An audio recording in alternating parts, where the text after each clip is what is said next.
perbaikannya di bagian ini nih. Program pencegahan harus diterapkan seluruh. Walaupun demikian, Jepang masih terus berjuang melawan rubella. Jadi ini mengambil paragraf satunya apa, paragraf 2-nya juga apa gitu. Kalau kita perhatikan opsi A deh. Jepang pada 1976 telah memasukkan vaksinasi rubella. Oh, 12 sampai 15 tahun ini hanya memuat paragraf 1. Terus opsi B, Jepang pada 1976 telah memasukkan vaksinasi rubella sebagai program imunisasi. Ini juga ya ada yang bahas ibu hamil tadi teteh baca ya. Tadi kakak baca itu juga masih paragraf 1. Kemudian menurut paparan Yoshiyuki juga ada di paragraf 1 ya kalau tidak salah. Iya, masih paragraf 1 ya Yoshiyuki. Opsi E, Jepang masih terus berjuang melawan rubella karena sekitar 15.000 kasus dilaporkan ke NESI di Jepang. Itu salah.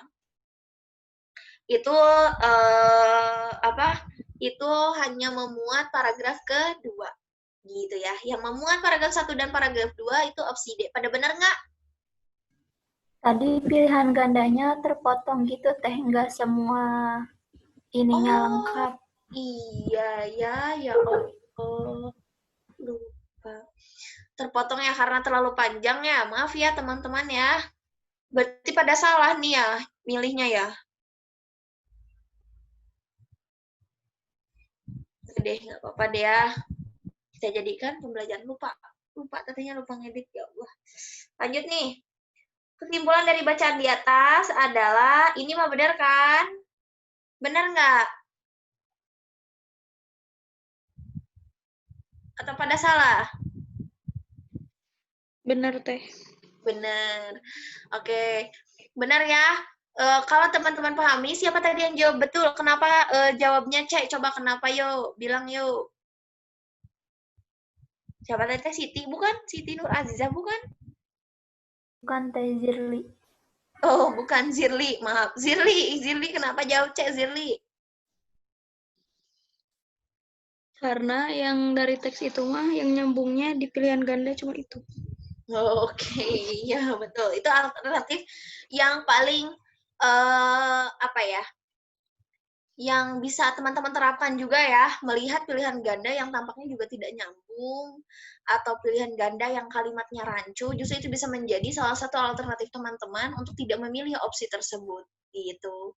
Kalau kita perhatikan juga nih, di soal sebelumnya, ini ya, kan ini mana ya, kalimatnya juga kan, kalau ini pada 1976, Jepang telah, nah, di sini tuh hadir gitu, subjeknya juga gitu, enakan juga kan. Kalau di sini tuh terpotong-potong Jepang pada 1976 tuh kan itu tuh kayak tersendat-sendat gitu kan si itunya opsinya gitu. Nah, itu juga sebetulnya bisa menjadi salah satu alternatif teman-teman ya untuk melihat opsi oh ini tidak enak nih misalnya. Terus kalau di sini merokok adalah udah itu hanya pengertiannya saja. Terus perbandingan penelitian tentang risiko merokok dilakukan para perbandingan penelitian.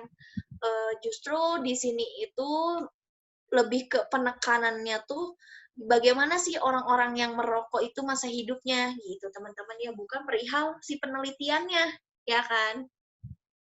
Dan ini kan justru yang ditekankan adalah peneliti asal Australianya ya yang menjadi titiknya.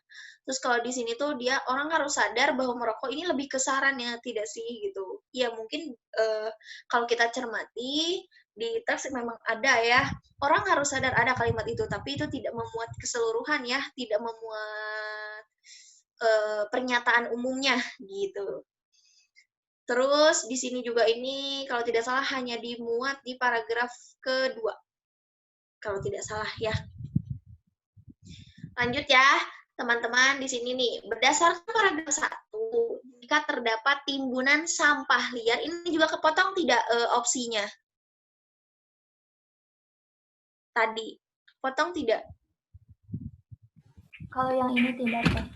Oh, tidak. Teman berarti ya.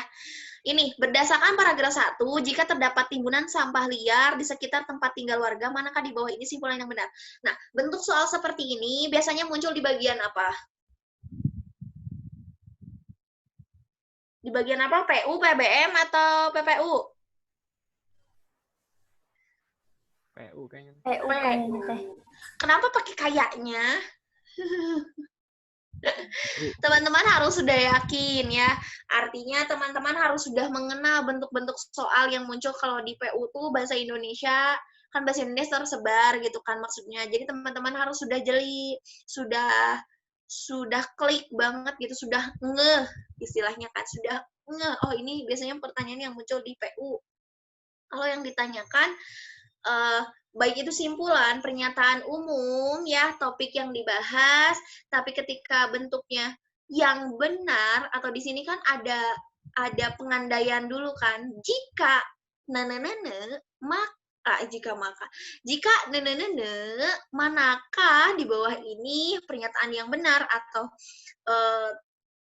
yang menjadi simpulan gitu. Nah, itu jenis-jenis atau tipe-tipe soal yang muncul di PU. Kan kalau PBM tuh gagasan utama paragraf tersebut adalah kalau yang berkaitan dengan teks ya, atau dia lebih ke kebahasaannya, lebih ke yang tidak perlu diperbaiki gitu, penggunaan kata, penulisan kata, kalimat efektif juga muncul ya di PBM.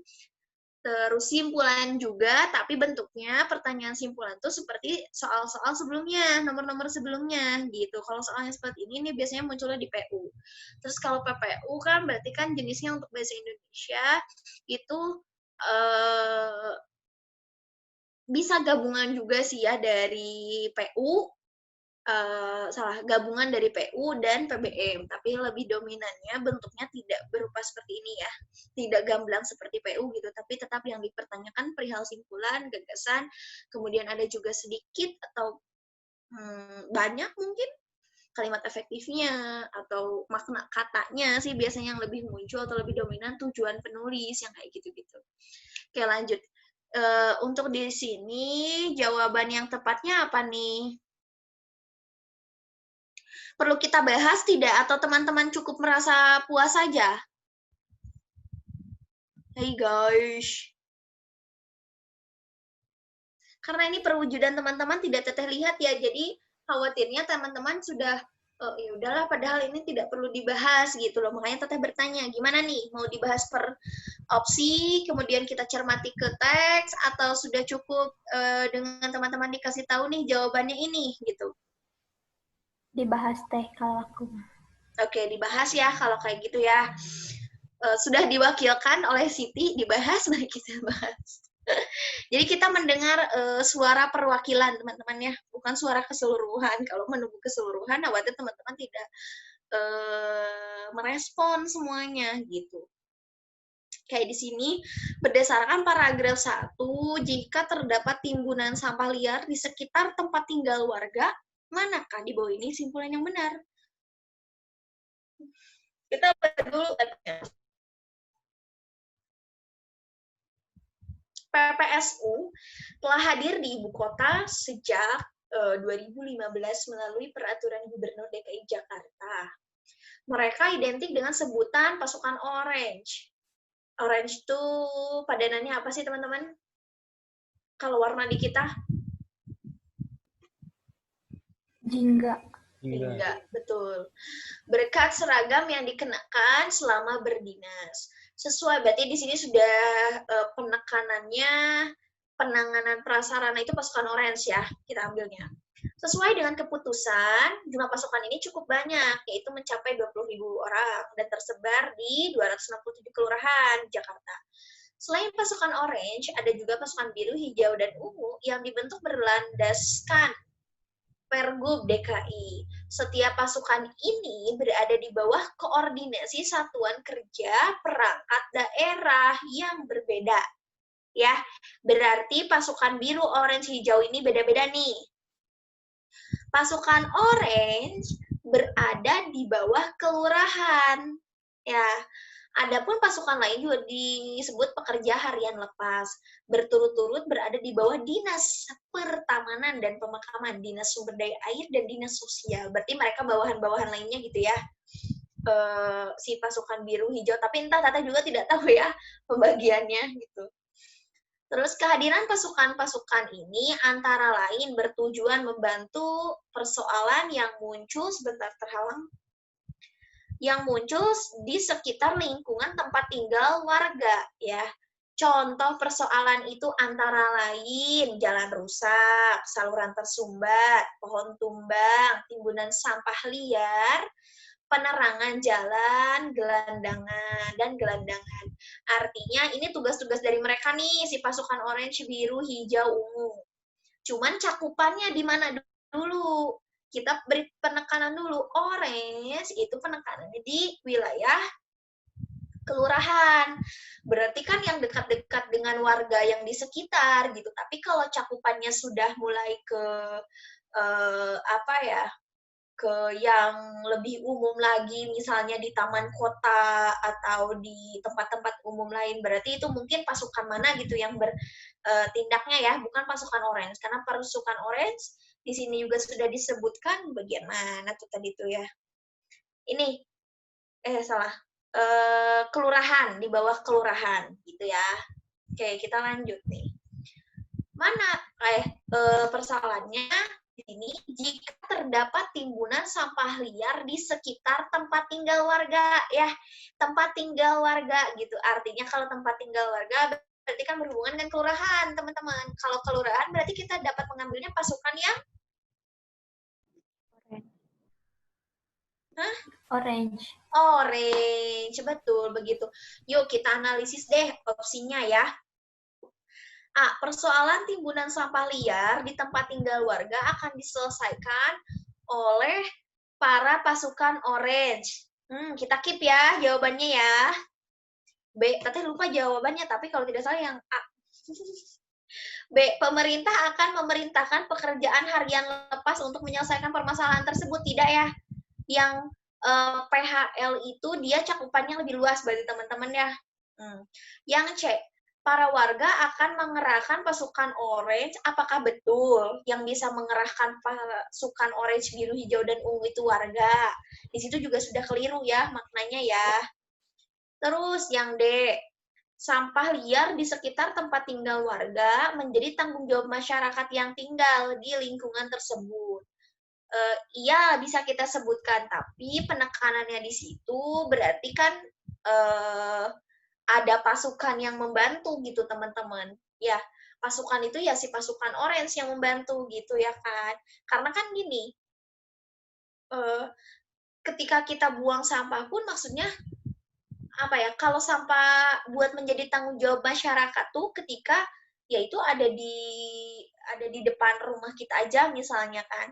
Tapi kalau sampah liar itu misalnya ada di jalan gitu, kadang kan kita tidak acuh teman-teman ya, maksudnya ya udah gitu, akhirnya siapa yang membersihkan ya pasukan itu gitu kan.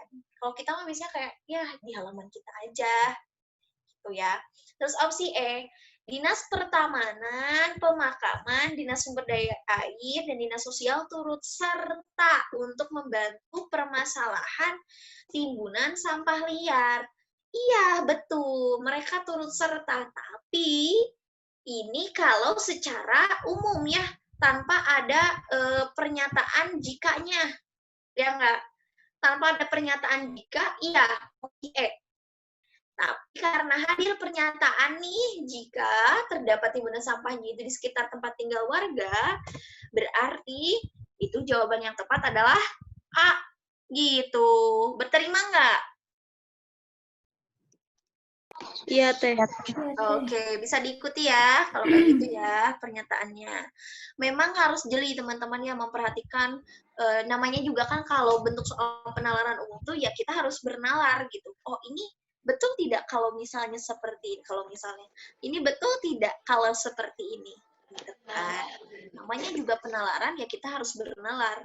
Bagaimana segala kemungkinan itu tidak hanya terpatok ke dalam teks tapi harus kita berpikir logis. Itu lanjut nih.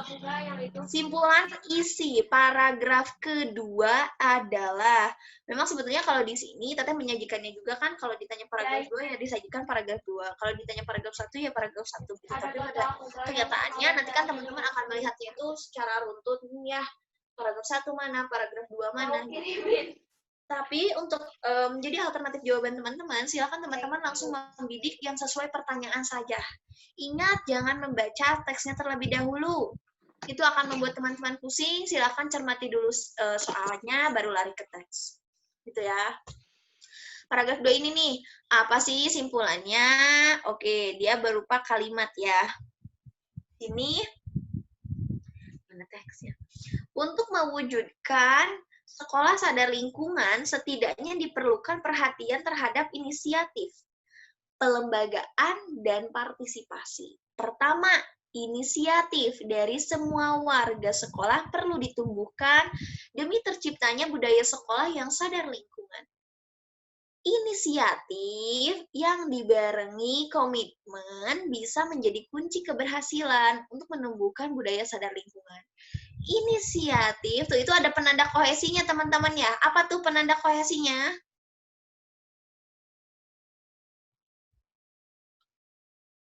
Apa penanda kohesinya? IPA 3 tuh pernah belajar kohesi tidak ya sama Teteh?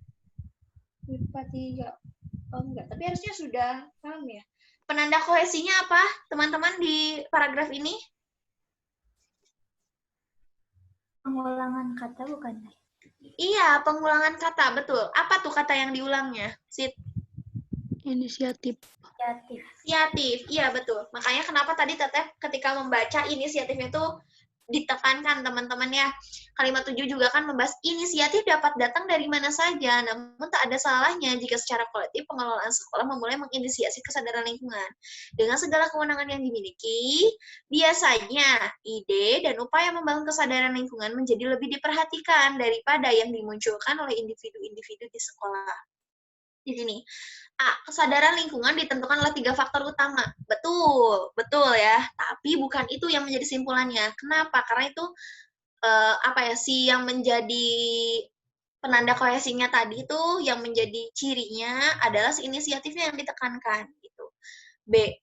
Sadar akan lingkungan sekolah akan lebih diperhatikan jika dilakukan atas inisiatif manusia secara kolektif. Kalau kita perhatikan, kolektif itu berada di mana tuh? Paragraf berada di kalimat ke-7 ya. Berarti akan lebih diperhatikan jika dilakukan atas inisiatif manusia secara kolektif. Atas inisiatif kita keep. C. Sekolah memiliki kewenangan yang lebih dibanding pihak lain dalam hal mewujudkan kesadaran lingkungan. Sekolah memiliki kewenangan yang lebih dibanding pihak lain. Kewenangan yang lebih tidak ya teman-teman ya, di sini tidak membahas perihal kewenangan. Ya tidak. Tidak ya, tidak membahas perihal kewenangan. Lanjut D. Sekolah yang memiliki kewenangan lebih, masyarakat dan individu wajib peduli akan lingkungan. Ini juga tidak ya. Tadi masih berkaitan dengan opsi C. Opsi E, kesadaran terhadap lingkungan harus dimulai dari lembaga pendidikan. Tidak ya, tidak harus dimulai dari lembaga pendidikan. Justru itu tidak memuat paragraf kedua. Mungkin teman-teman banyak yang salahnya antara opsi A sama opsi B ya. Gitu ya. Pada jawabnya antara kedua itu kan, berarti harusnya kan. Nah, yang opsi A tadi juga betul sudah disampaikan ya, dia memang memuat untuk menjawab sekolah sadar lingkungan. Untuk mewujudkan sekolah sadar lingkungan, setidaknya diperlukan perhatian terhadap inisiatif, pelembagaan, dan partisipasi. Nah, tapi penekanannya di sini mana? Inisiatifnya, gitu ya. Inisiatifnya, penanda kohesinya yang perlu kita bidik gitu. Jadi opsi B yang paling tepat, sadar akan lingkungan sekolah akan lebih diperhatikan jika dilakukan atas. Nah, itu penekanannya ya. Jadi opsi yang tepat B. Gitu teman-teman, bisa diikuti? Bisa, mantap. Udah deh berarti ini soal terakhir. Sekarang pukul berapa ya? Oh, 11.14. Tidak terasa teman-temannya, dikira baru sebentar. Oke nih teman-teman, untuk penyemangat teman-teman juga, tenang, ini dunia bukan surga, kamu tak harus sempurna. Yang harus kamu lakukan adalah terus berjuang. Itu ya teman-teman ya. Jadi teman-teman tetap semangat selama seminggu terakhir ini untuk belajar. Mau tanggal berapapun teman-teman tes, Yang penting teman-temannya sudah siap, insya Allah Allah juga akan membantu ya langkah teman-teman, insya Allah juga akan diberkahi juga langkah teman-temannya. Tapi kalau teman-temannya tidak siap, mau kapanpun itu, mau nanti gelombang 2 pun, ya hasilnya akan mengikuti sesuai kemampuan teman-teman. Gitu ya? Oke? Ya, Teh. Oke, kalau gitu kita post test teman-teman ya, karena waktu juga sudah menunjukkan pukul 11 lebih. Teteh pikir ini masih pukul 11 kurang atau 11 lebih berapa dikit gitu ya. Ternyata sudah lebihnya banyak, tidak terasa. Berarti memang kalau berbicara itu menghabiskan waktu tuh itu teman-teman terbukti ya. Kita terlalu asik. Teteh tidak tahu hanya teteh gitu ya, maksudnya yang terlalu asik ya. Karena kan teman-teman menyimak gitu. Tapi teman-teman nih ya, pesan dari teteh mudah-mudahan bisa dipahami penjelasannya. Tapi kalau lihat jadwal, penggunaan kata nanti LS sama teteh lagi. Iya, Teh, sama Teteh. Jangan bosen ya. Berarti bukan nanti sekali lagi ketemu, tapi nanti jadi 2 kali lagi ketemu. Ini aja deh pesan dari teteh untuk LS nanti. Teman-teman nanti teteh tuh akan memberikan materi singkat gitu kan, PDF. Terus nanti ada soal. Nah, soal itu wajib teman-teman kerjakan ya. Itu akan menjadi penilaian kehadiran teman-teman. Terus kalau di kelas-kelas sebelumnya soal itu sulit. Jadi akhirnya mereka pada bahas soal itu. Kalau di kelas-kelas yang lain gitu ya. Karena LS terakhir ini di kelas ini, teteh. Gitu teman-teman. Jadi nanti kalau mau bahas soal ya mangga, asal dengan catatan ketika teteh memberikan waktu pengerjaan, teman-teman sudah mengerjakan dan lebih dari waktu itu, berarti jawaban teman-teman tidak akan teteh anggap, karena kan teteh nanti sudah menjelaskan misalnya. Itu ya, tapi kalau sistemnya mau diskusi, bukan membahas soal secara keseluruhan, juga tidak mengapa. Gitu teman-teman ya. Tuh teman-teman, teteh tuh kecepatan gak sih ngobrolnya? Terus belepotan tidak berbicaranya tuh? Aman. Enggak Apa? ada. Aneh? Enggak. Ada yang bilang aneh nggak sih tadi?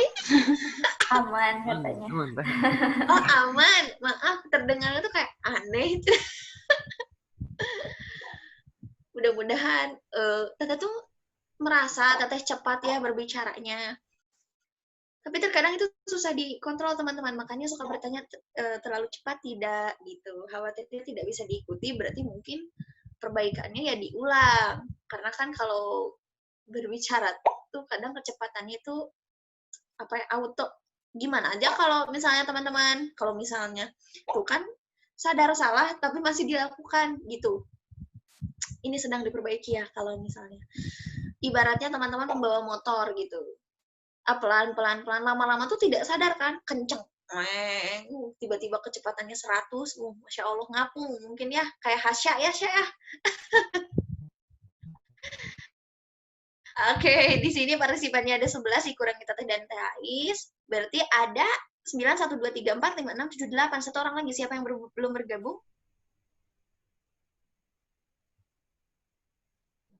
Kori. Oh, Kori berarti masih ada tamu mungkin ya? Oke deh, nggak apa-apa. Kalau gitu kita mulai saja ya teman-teman. Kori udah. Udah ya Kori ya? Udah tamunya? Ya udah, kalau gitu yuk kita mulai ya. Nggak apa-apa, Dak. Apa? Kenapa, Kor? Iya, nggak apa-apa, Kak. Masih ada, Dak. Tapi santai, nggak apa-apa. Hehe. Oh ya udah, terus lagi masih bisa mengerjakan ya. Mangga. Nah. Oke, kalau begitu silakan teman-teman. Selamat mengerjakan. Mudah-mudahan nanti masih ada waktu untuk ditutup ya.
Oke, mohon izin ya teman-teman yang sedang fokus post-test. Dan tinggal 1 menit lagi ya waktu pembelajarannya kita di sini. Tapi post-test tetap bisa dilanjutkan. Kok aku kepenggal sih kepalanya? tes gitu deh. Aduh, laptopku dari tadi agak nggak bisa diajak kerja sama. Oke, silahkan dilanjutkan ya teman-teman post-testnya dari Teh Mei. Terima kasih Teh Mei atas pembelajarannya sesi 2 ini.